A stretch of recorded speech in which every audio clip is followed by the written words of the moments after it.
Hello everyone welcome to my channel. I hope आपण मैंने last mode uploaded video देखी सारी जोटी मु कॉन्स्टिट्यूशन असेंबली रिलेटेड किसी नोट्स जोड़ा कि तुमको इजिली रिमेम्बर रही एग्जाम से टाइप रही तो आपण मैंने निश्चय देखिए।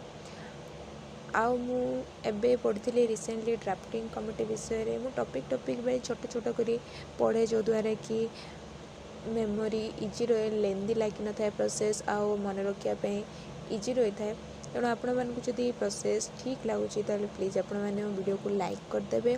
तो drafting committee actually the most important committee जोड़ा कि आमर कॉन्स्टिट्यूशन बिल्ड करियारे गोटे पिलर टाइप रो स्टैंड होता।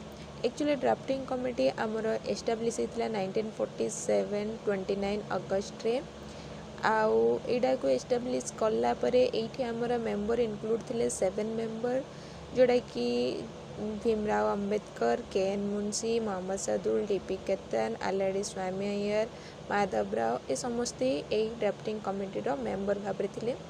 आ ड्राफ्टिंग कमिटी रो काम थिले जे गोटे गुड कॉन्स्टिट्यूशन गोटे गुड लॉ कंट्री पे प्रोड्यूस करियाटा आ माने एमानकर गुरुदायित्व बहुत भल भाव निभे कहीं यही कमिटीर अध्यक्ष बा हेड थिले आमर भीमराव अंबेडकर जहाँ आम कहूँ द फादर ऑफ कॉन्स्टिट्यूशन।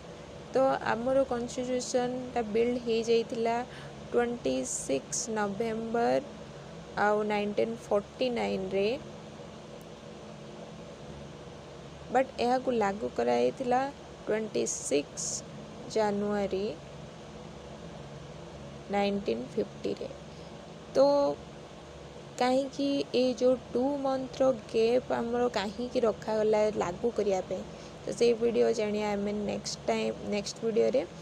तो से रिलेटेड जदि तुम मैंने किसी जानछ ताले प्लीज कमेंट सेक्शन रे निश्चय जानवे। जो 26 नवेम्बर रु 26 जनवरी भितर ये जो 2 मंथ गैप कहीं आमर लीडर मैंने नहीं थिले कॉन्स्टिट्यूशन को कंट्री रे लागू करने।